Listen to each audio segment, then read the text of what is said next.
Hi, welcome to Salt City Knits. I'm Emily, and this is a podcast all about my making life. And it has been a few weeks. I'm super happy to be back with you today. I have lots and lots of information to share with you, and I'm excited to get started. So, hopefully I don't choke and die in the process. First off, this is where you can find me. I am Salt City Knits or Yarnbrary on Instagram, Salt City Knits on Ravelry, and my patterns are there on Ravelry. And all my patterns and my yarns are also available at yarnbrary.com or on Etsy. So that's where you can find me. I have got life update. I have some finished objects and works in progress, a chat about self-striping yarns, some reminiscing and talk about podcasts and knitting friends, and also some shop news. So let's just dive right in. I'm super hot today. I want to believe that it's cooling off, and it is. It really is. I mean, we're not in the 100 degrees anymore where I am in Utah, in Salt Lake City area, but it's still hot. I had this cute little cotton crocheted kimono on with my outfit. It's too hot. I have my air conditioning running. You're gonna hear it in the background. But there's no way I'm turning it off. And I'm actually sad because I did turn off my fan because you wouldn't be able to hear me. But oh, gracious. I'm so happy that we're heading into the fall months.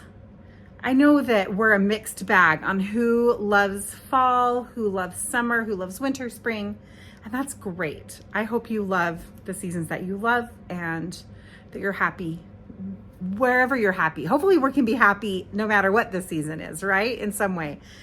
But I am a Burr months girl. September through December, best time of the year. Absolutely love it. So I'm really happy to be in September. Not the least of which, that was bad phrasing, but not the least reason because we have completed our big event for our nonprofit, Heroic Youth, and it was a huge success. And I've had a week to recover and to mentally process and start, not finish, to unbury our house and our garage from all the things that piled up, all the supplies and the clutter that accumulates during that crazy, crazy time of the year. So it's been a really good week, but oh my goodness, this was the hardest year we've had in a really long time. So this is gonna be the opinions of Emily, and I hope you'll take them for what they are and know that they are expressed with the best of intentions and just sharing a little bit of my vulnerable self. But I pour so much, and not just me, hundreds of volunteers, but my husband and I, we've been the torchbearers and the founders of this whole organization. And we have poured so much of our blood and sweat and tears and our faith, so much of our faith that things would work out, that things are gonna be for the best for 20 years now. And this was our 20th anniversary of our event. And it was so hard this year. I felt like Satan just working on my heart the whole time of why do you do this? Why do you put your heart into it? Why would you, sacrifice so much for this? Does it really matter? And I prayed and prayed and prayed that I would be able to have the experiences of seeing why it matters this year. And that prayer was answered so abundantly. I had so many people come talk to me and tell me how much our program has meant to them and their family over the years. That was just soul-filling, so soul-filling and reassuring. And as this was our 20th anniversary, we did kind of a big celebration. I'm putting some pictures in here and there, hopefully, and for you to see. They won't really paint the picture of what it's like to put this on or what it feels like to be there and the depth of the meaning that we try to convey through the things that we do. But as this was our 50th, not our 50th, our 20th anniversary, we had a celebration of that. And so we invited people who have been former royalty, meaning the main mentors for the youth. This is all a youth leadership program, for those of you who haven't heard me talk about it before, that teaches like Christian principles along with leadership principles. And we do that in the framework of this medieval simulation with knights and princesses. And that medieval side of it is just the skeleton upon which we hang the principles. But the purpose of it is the principles that we teach. And anyway, so just to give you an idea of why I use those terms.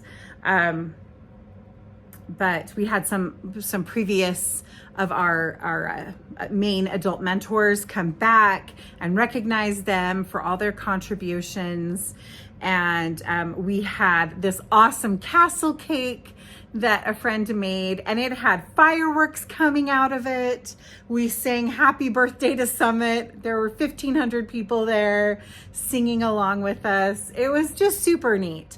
And then one of the I know it was many of the board members and volunteers collaborated to do a special gift as a surprise for my husband and I, for Richard and I.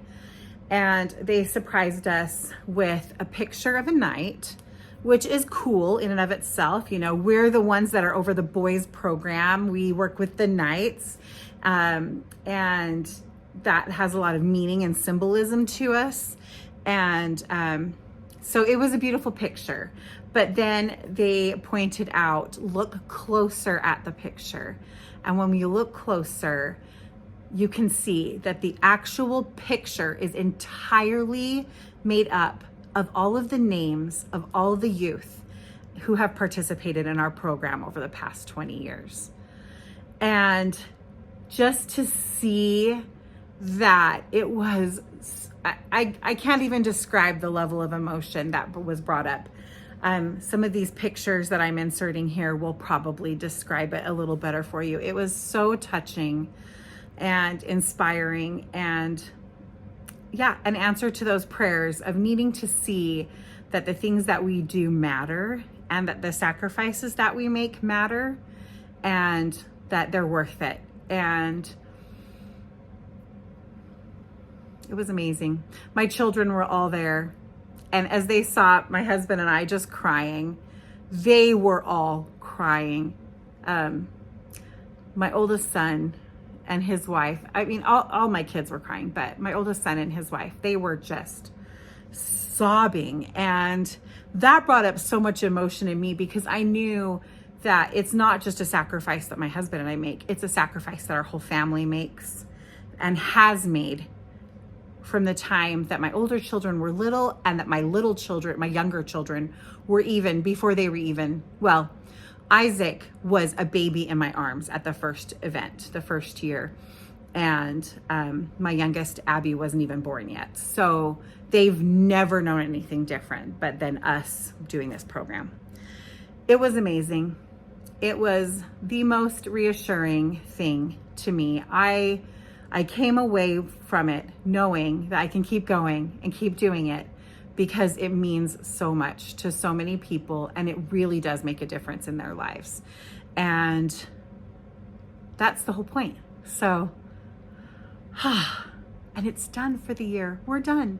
We still have some smaller events. I mean, we have things that go on year round, but we have some smaller events with all of the teenage group through the end of September. But they're a piece of cake. I mean, I hardly even they have to think about them. So they're easy to do, and just kind of the fun part, the wrap up part.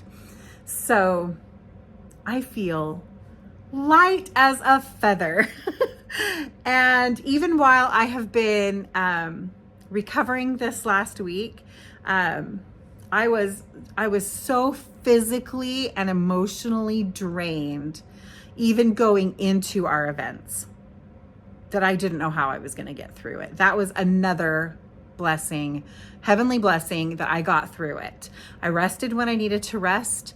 I had such amazing volunteers and helpers who knew that I was struggling with my health and took things on and like were watching out for me.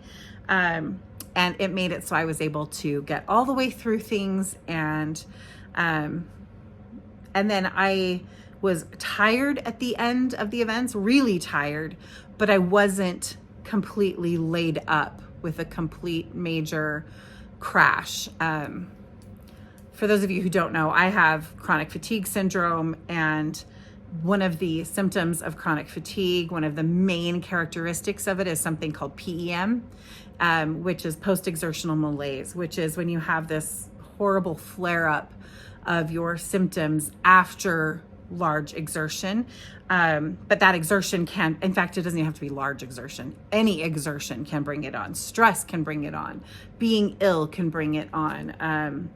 Small amounts of physical exertion. And I mean, it's so many things. Cooking dinner, it just depends on how severe it is and kind of at what stage you are in your illness. But because of my amazing volunteers, I did not have a major crash. I had a little crash, and I just was able to rest, and that's the only thing that fixes it, and patience, and then just was able to get through it, and I'm on my feet and working, and it's good. So that's our big life update. And yeah, things are good. Things are good. And it's September now. And I love September. We made it through August. August is such an endurance race. Oh my goodness. So that's the life update. Let's talk about finished objects. All right. So I have finished objects that I can't show. So I'm going to tell you just a little bit about them. I have finished my 2 new sock designs. These are the sock patterns that are going to be coming out with my Anne Shirley and my Gilbert Blythe sock sets for my Fall in Love in Avonlea kits. Those kits include the yarn, the pattern, a printed pattern, and a digital one in the format of your choice. And a special stitch marker that goes along with the theme. And those are shipping out by September 20th, so that we can all cast on in October. So anybody who's doing Stocktober, you can use those if you would like to. Anyway, so I have finished the designing of both of those pairs of socks and knit my samples, and I think they are just darling. I absolutely love them. The Anne Shirley set is a little bit more feminine, a little bit more frilly, a little bit lighter colors.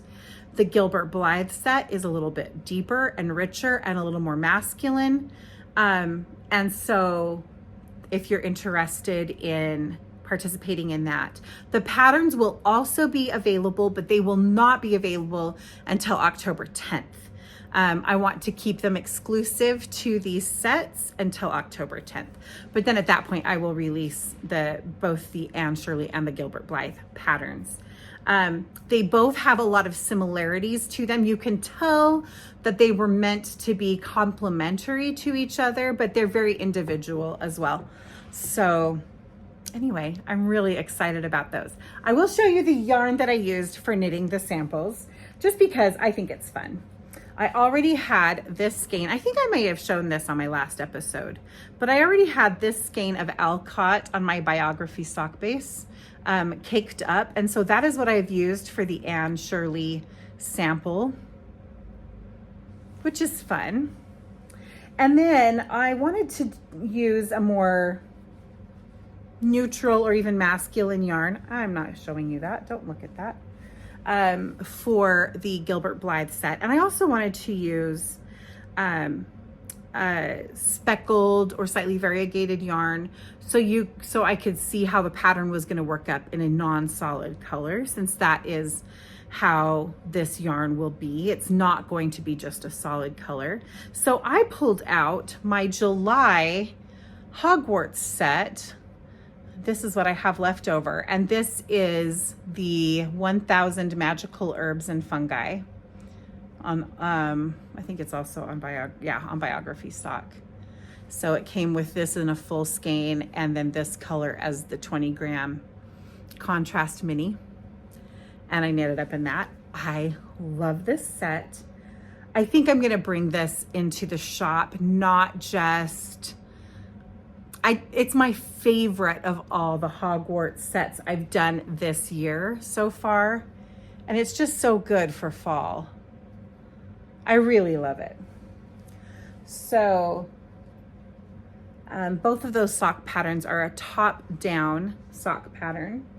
And I think they turned out great. They're each gonna be available in 4 sizes. And yeah, they're great. I've been keeping them in this bag. I mentioned it before, but I got that from, it's this cute little tote bag. I love the snaps. I love how perfectly the snaps match the fabric. It's just such a good bag. This is from Little Robin Cottage.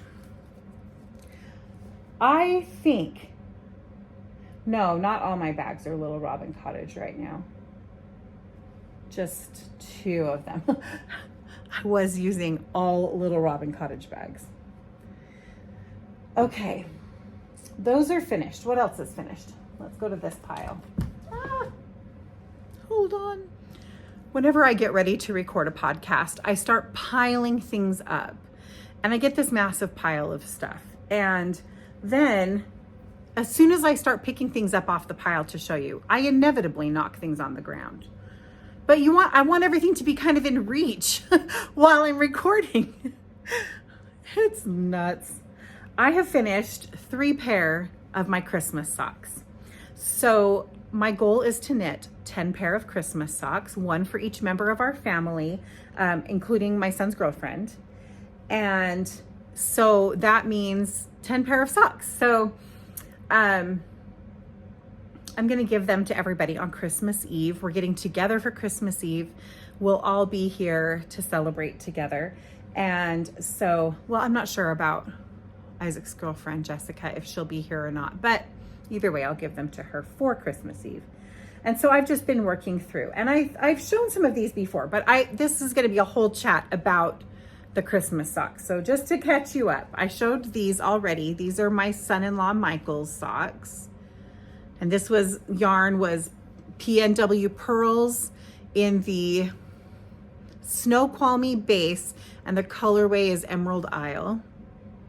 And then this is my Christie Authors colorway, and it is on Contemporary sock. And I use that for heels, toes, and cuffs. And this pair is 72 stitches. I did 25 rounds of 2x2 rib. I knit all my socks on a 2.25 millimeter set of needles.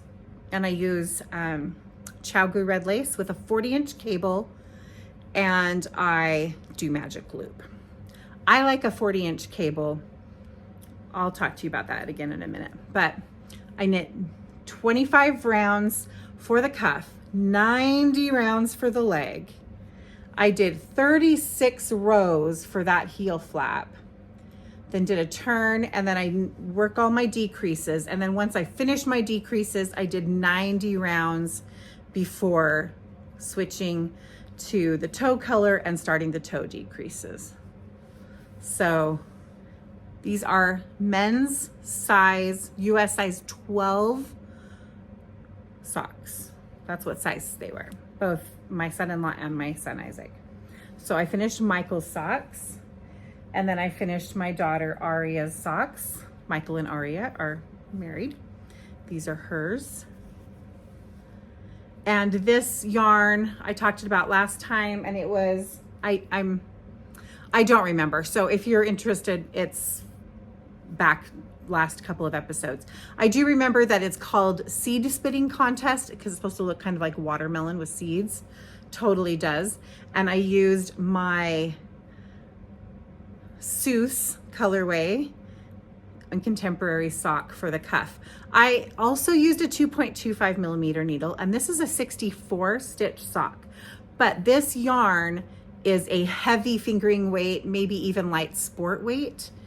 And so it's definitely a little bit bigger of a sock, wider of a sock than normal, but they're going to be great for my daughter. I did 20 rounds for the cuff. I really have no idea how many rounds I did for the leg, maybe 70. Did 32 rounds or rows for the heel flap. Once I completed my decreases at the gusset, I worked a total of 65 rounds, and that's including these 5 rounds once I changed color. So I knit 60 rounds, changed color, did 5, then did the toe decreases. And she wears a US women's size 11 shoe. So we got some big feet in our family. So I finished those. Then I have finished this pair. None of these are blocked. I may or may not block them.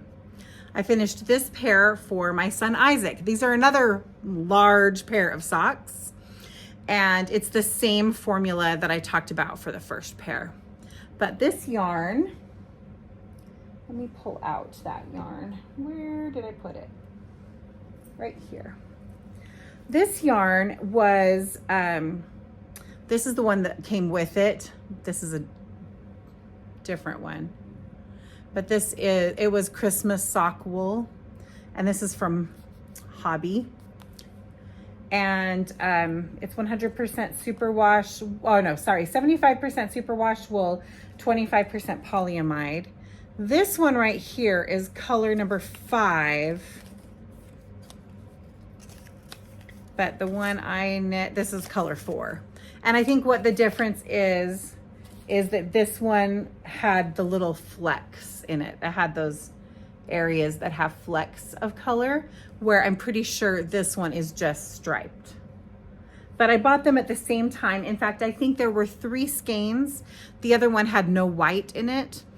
And if I remember correctly, I got all 3 skeins of 100 gram balls each for $20, $22.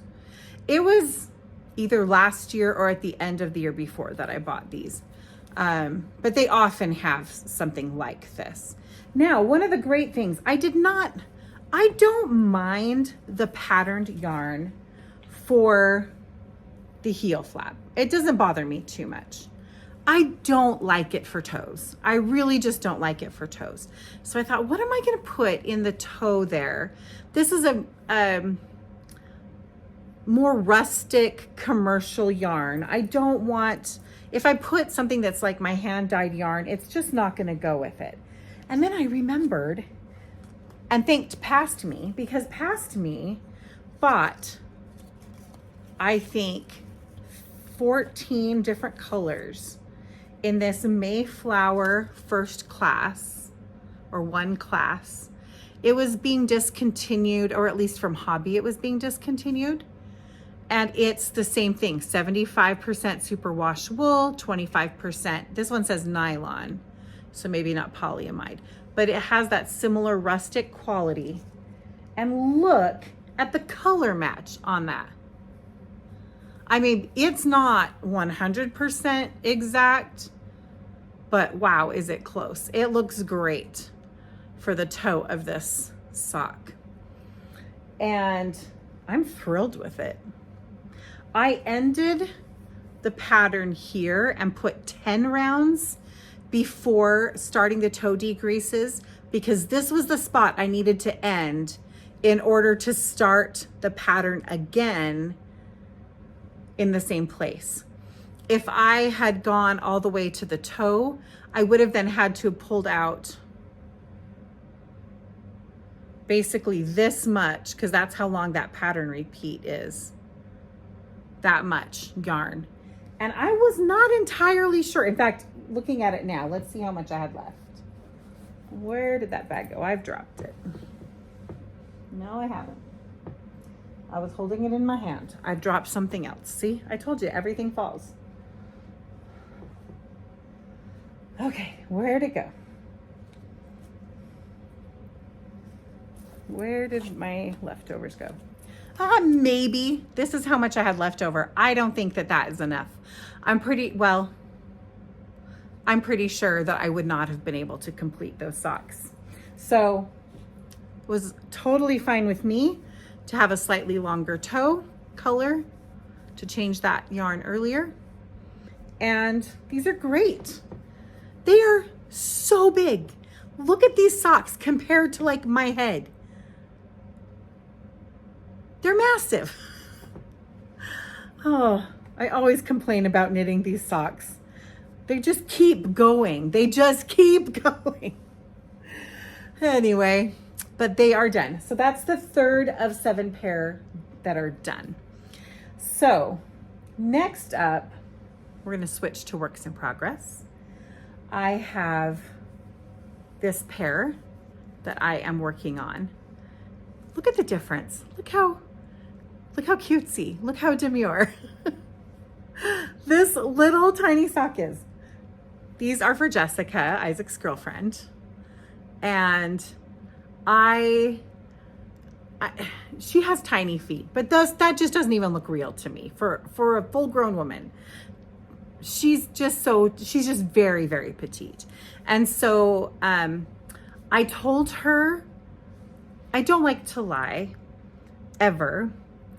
And so I told her a misleading truth. I said, Jessica, I'm knitting socks for Tannen. It's my daughter-in-law. Will you please try these socks on? So I didn't say these socks are for Tannen. But that's what she inferred, which is fine. So she tried them on. Tannen also has small feet, not quite as tiny as Jessica, but she tried them on. And originally I started the toe here. And they were just that much too short for her. And so then I knew, and I pulled the toe out, added these 2 stripes of this self-striping yarn, and then re-knit the toe. So they should be perfect for her now. And I'm just buzzing along, finished with, I started this yesterday morning. I finished this much yesterday. They're so fast. This is 56 stitches, and I knit 18 rounds of 1x1 rib for the cuff.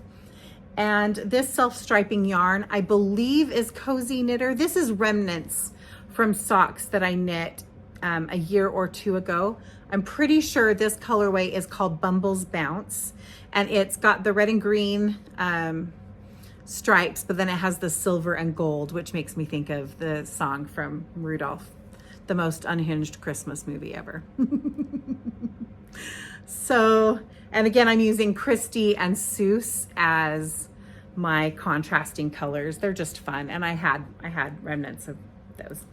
So that is pair number 4. So for the rest of the pairs of socks, I need 6 more pairs of socks. So first off, for my grandson, I am going to use the same yarn. I had some leftovers of these for my son-in-law, Michael, and I'm gonna use those leftovers and knit my grandson, Adam, a matching pair with his daddy. So that is exciting. For my son, Ethan, I am gonna be using this skein of yarn that I showed you already, along with the coordinating Mayflower. And then thank you to all of you who gave me so many amazing recommendations for self-striping yarn dyers. I looked at every single recommendation. I went to their shops, I went to their Instagrams, I researched them, and I want to share what I came up with. Hold on, I need a drink. Okay, so first off, these are the skeins that I have purchased that I'm going to be using for Christmas socks. So I found this person I just found on Etsy, and I'm not a super fan of the labels, I'll just say that, but this is Twinkly Knits, And these are the 2 skeins that I bought. And these are both 75/25 merino nylon. And it looks like they're about 425 meters. It doesn't say how many yards. I think 425 meters is in the 460-ish yards range. I think that's the case. I could be wrong. But this colorway is called something. It does not actually say what it's called. I'm pretty sure it's Peppermint Twist. I will put that in the show notes. There's no name for either of these colors on the labels. But yeah, the labels they're crinkly paper, and they're not firmly attached, but the yarn is darling. So yeah, this one I got, and then this one, and it's a self-striping as well. So we're gonna have green stripes, and then we're gonna have speckly stripes in between. So I'm thinking that I've got Abby, and I've got Tannin, and I have my socks still to go. And so I'm thinking these will probably be mine. These will probably be Abby's. No. Mine, Tannin's. And then these will probably be Abby's. And this is from Timber Yarns. So Timber Yarns was one of the recommendations that I received. And wow, holy cow, she has so many amazing colors available. This came, she is a Canadian dyer. I was really surprised at how fast this got to me. And I love it so much when self-striping yarn is already divided into 2 halves. That is so great, because I know I can just wind it up and it's already going to be ready to go. So this is called Twin Sock, and it's in Peppermint Candy Cane is the color. Isn't that just fun and cute? I'll probably pair this with Christie for the contrasting. This is an 80/20 base, merino nylon. And yeah, 400, it says 400 meters for each one. So super cute. Looks like a 2-ply yarn. And that's really fun. I also found Studio Cat Knit. I got this one. This is called Yule Log, and these will be for my husband. And I think I'm gonna pull in some L'Amour and get, which is one of my author colors, and use L'Amour for my contrast. This one's a 75/25 merino nylon, 415 yards to 100 grams. So I also love it when it's already wound up. That's so lovely. So that brought me the baby socks for Adam was 1, the socks for Ethan in the matching yarn, that's 2, socks for me 3, socks for Tannin 4, socks for Abby 5, and socks for Richard 6. That's the additional 6 I need. So those will be my 10 pair of Christmas socks. Now, in all of these self-striping yarn that I looked at, I've compiled a list of kind of the top ones that I'm interested in continuing to look at. And there's a star next to the ones that I'm prioritizing within that list. And so I'm going to put a slide here on the screen. If you are interested in looking into self-striping yarns, you can go back and look at my previous, the comments on my previous video for all the recommendations people gave me, or you can refer to this list. There are people that were referred to me that I did not put on this list. That is because either A, I already was very aware of them and either I've already purchased from them, or it wasn't something I needed to write down because they were already in my mind. Or B, I did look at them and I felt like it just wasn't for me. It wasn't the direction I wanted to go with self-striping. Has nothing to do with them they probably are fantastic, just personal preference. But everybody else that's on that list that I shared is somebody that I'm interested in looking at again in the future. So many fun things that I got. All right, speaking of fun things, I want to talk about reminiscing over yesteryear in the podcasting and knitting online community.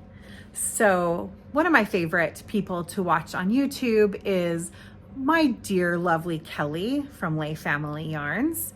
I love Kelly. She is such a delight and so just a joy to watch.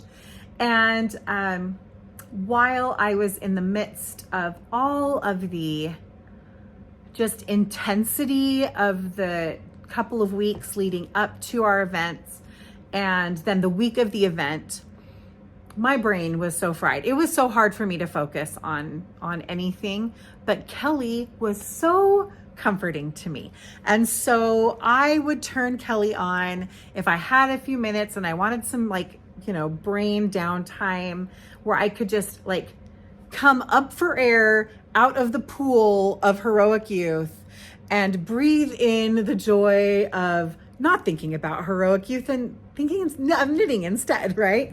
And so I really enjoyed watching Kelly. I always do, but it was just like sitting with a dear friend and feeling comforted. So during that time, Kelly was talking about how she had been going back and binge watching old podcasts that she used to watch. And she specifically mentioned Danny of Little Bobbins. And Danny was my very first knitting podcast. And I just got this desire. I thought, oh, that just sounds lovely. So that's what I also did. My mouth is so dry. Anyway, I went back and started watching some old episodes of Little Bobbins Knits with the lovely and just so gentle Danny. It brought back so many good memories. I started knitting, and I've talked about this in the past, in 2013 during a major illness. And I found Danny quite early on. I mean, it might have been a year or two into my knitting when I first discovered her podcast, but I loved it so much. And I watched every episode religiously. And it just brought back so many memories of that new discovery, learning new techniques, being so excited about first discovering hand-dyed yarns, or even just good quality commercial yarns that really brought me joy at the time. And back around that time, I remember everybody knitting Cozy Memories blankets and doing swaps with other knitters that I had met on Instagram, and sending each other 5-gram mini skeins, like little tiny minis of our leftovers, so we could all put them into our blankets. And just how much fun that was, how much community there was.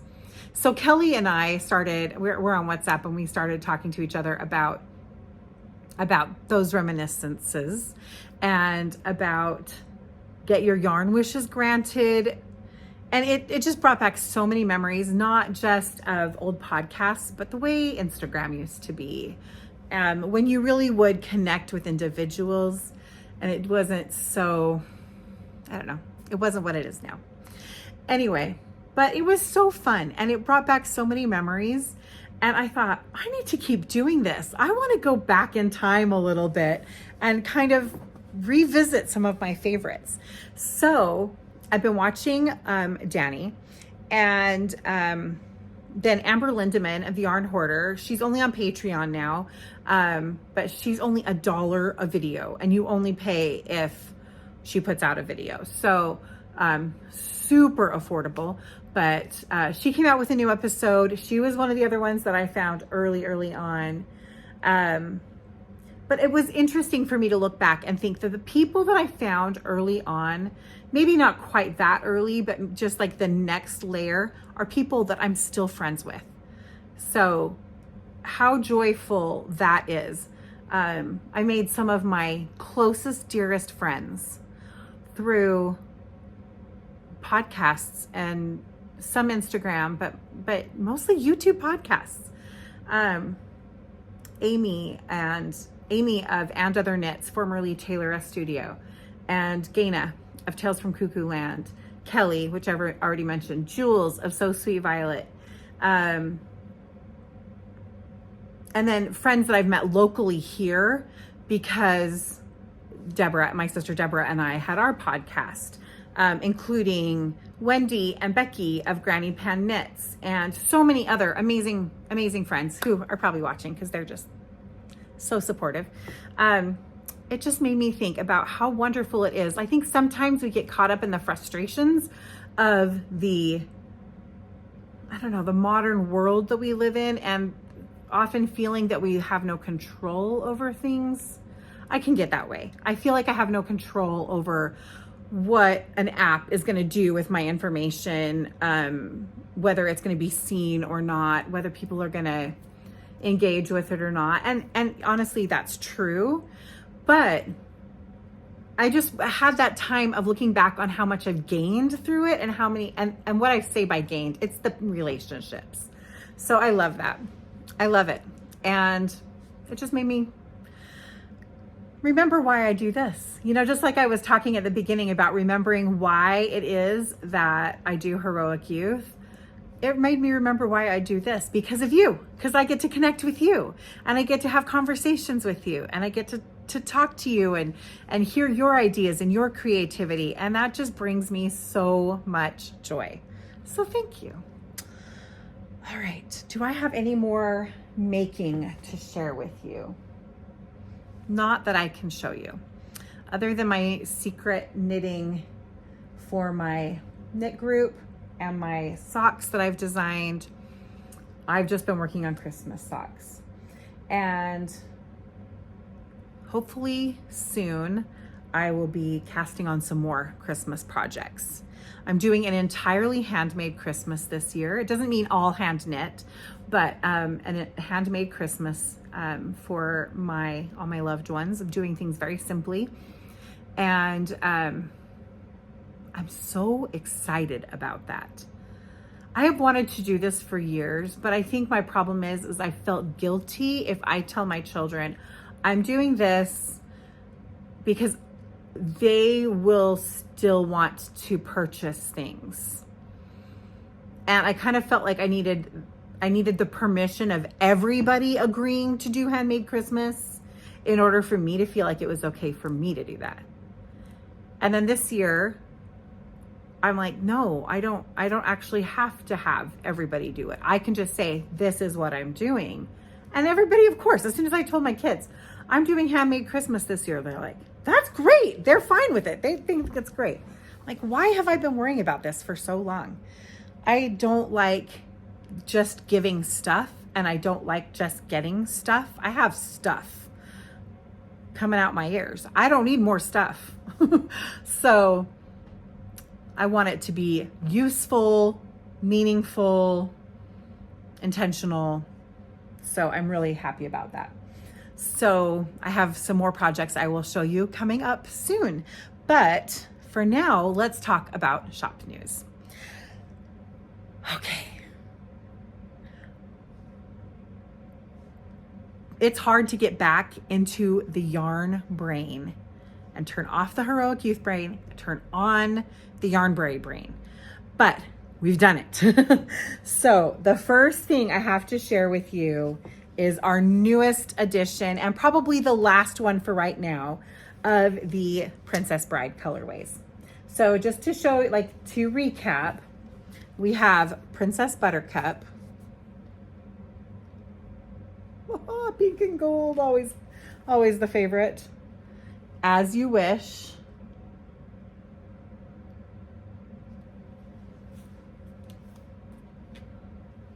Mowage.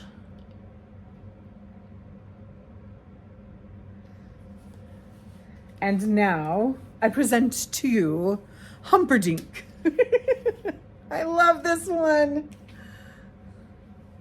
This is Humperdinck. And it makes me so happy. So this is in the shop now. And I just think these are so much fun. I've loved coming up with these. They're just a blast. All of them are in the shop now, right now. And we've also restocked all of the Little House sets. So we have Maple Sugar Party, Wheat Harvest, Prairie Sky, Plum Creek. I've restocked Made the Match. So I've got Jane Austen colorways. Yeah. I also have September's Hogwarts clubs. And the inspiration for September is Witch Weekly. I'm really excited to be in the Burr months because I feel like I have permission to go a little more gothic, maybe. Is that the word I'm looking for? Witch Weekly is going to be more witchy. And I can already tell you what October's colorway is going to be. It's going to be the Monster Book of Monsters. I'm so excited for these two. It's going to be really, really fun. So those are coming up. And so September's club is already listed. It ships September 25th. And August was so fun. August, we did the Dream Oracle. So here's a picture of the Dream Oracle. That was a really fun one too. But we're going to go darker and a little edgier for Witch Weekly. The Hogwarts clubs are so fun. This is my second time doing a year of Hogwarts clubs, all inspired by books that are mentioned in the Harry Potter books. So it's not based on the Harry Potter books. It's based on the books mentioned in the Harry Potter books. So the things that would be in the Hogwarts library, or at least at Flourish and Blotts, right? So that is also in the shop. And then we have, like I mentioned before, our Fall in Love in Avonlea sets. I only have one Anne DK set left in the shop as of recording. If it's gone by the time you get there, I'm sorry, but there's only one left in the shop. The Gilbert Blythe DK sets are sold out. Those don't come with a pattern. The pattern I'm designing is a fingering weight sock pattern.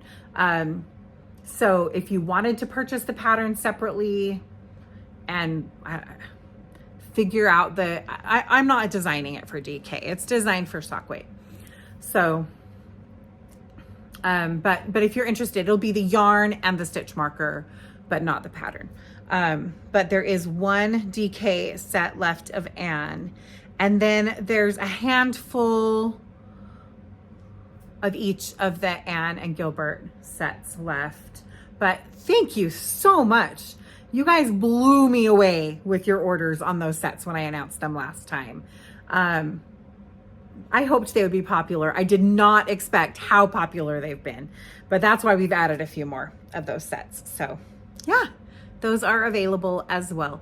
Completely sold out of the Little Women Christmas countdown box.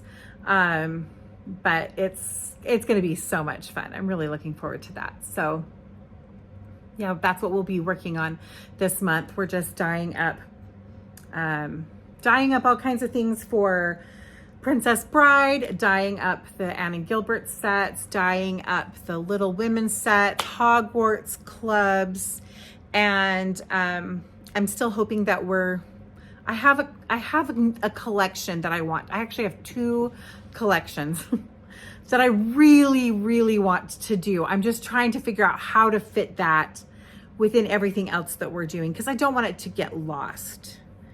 When we have a lot of things releasing all at the same time, I feel like sometimes they get lost a little bit.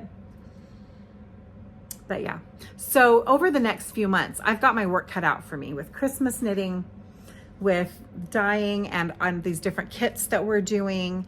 There's a knit along that's coming up that I will talk about next time that I'm so excited about. And I may have dropped some hints about it earlier on in this podcast. And yeah, we've got lots going on. I even have plans for what I'm going to do in January. I forgot to mention something. Okay, this is important. So I'm going to be participating again this year in the Stephen West Mystery Knit Along in October, the Go Go Dynamo. The name makes me nervous. I will just tell you, because I'm a very traditional, I like traditional things. I'm not an edgy, modern style person. My kids describe my style as fussy old lady. It's totally true. Could I have some more chintz? Could we add some lace to something? Could it have more pink and gold? If so, I'll be happy, right? So when I hear a name like Go Go Dynamo, sounds edgy and modern. It's Stephen West. What do you expect, right? But I have so much fun knitting his patterns. I have so much fun learning techniques, getting my boundaries pushed a little bit, and just being on the journey of the mystery knit along. And he delivers it like nobody else. His tutorials are just so extremely good. He really helps you to like free yourself from fear over doing something wrong, because he just encourages you so much in the process. And I really look forward to it. So one of the things I did, and I posted on Instagram, I'll post pictures here as well, is I've put together just a few little ideas of colorways that could be fun together for the Go Go Dynamo knit along, mystery knit along. This is a 2-color shawl pattern. You need 2 skeins, 2 100-gram skeins of each of the colors. And so if you're interested and you're looking into doing it and are wondering about some colors, here's a few combinations I put together. That was really fun for me to sit and look through. I have not yet decided which one I'm going to do. I don't know the answer to that yet. I kind of want to use our Fitzgerald colorway. It's emerald green, and I love that color, and I haven't knit anything for myself out of it yet, but I'm not sure if that's the direction I want to go. I don't know how much I'll wear it. But then again, I don't know how much I would wear any of Stephen West's designs. I'll just be honest. Some of them, like the Starflake shawl, I have worn and worn. I've loved it. But I knit the Twists and Turns one. Was that the one? Twists and Turns. That was 2 years ago, I think. I gave that one to my daughter Aria. She really likes it. I had a blast making it, but it is for sure not my style. And last year, I don't even remember what the name of that one was. Am I saying the wrong names? I don't remember, but we all remember the drama around last year's. I still have not redone the center of my shawl, which is what I decided I wanted to do. And it's still sitting there. I don't know when I'm going to get to it. I haven't worn it. I think I wore it once. So I love the colors. I got gorgeous dandelion and dogwood colors. But anyway, but I still am excited to knit this one. So I think that I will go with Fitzgerald and put something with it. It's definitely not my typical color palette, but it's such a gorgeous color. It makes me think of an Art Deco. Fitzgerald, Art Deco, the 20s, roaring 20s. I can picture this green and gold and white kind of enameled jewelry, or just that emerald green in a silk, like in a silk sheath, or I don't know, just that's kind of the image I get with that color. So anyway, you should let me know which colors you would pick out of the ones I shared, or let me know if you're planning on participating in the mystery knit along or not. I would be interested in hearing that. I think that is everything that I have to share right now. So I will be back soon. Life is great. It's gonna start cooling off someday. And yeah, life is really good. And in the meantime, I'm gonna knit all the Christmas socks. So I really look forward to talking to you again soon. And I hope you have so much fun with all your knitting and all your making. And I'll see you soon. Bye-bye.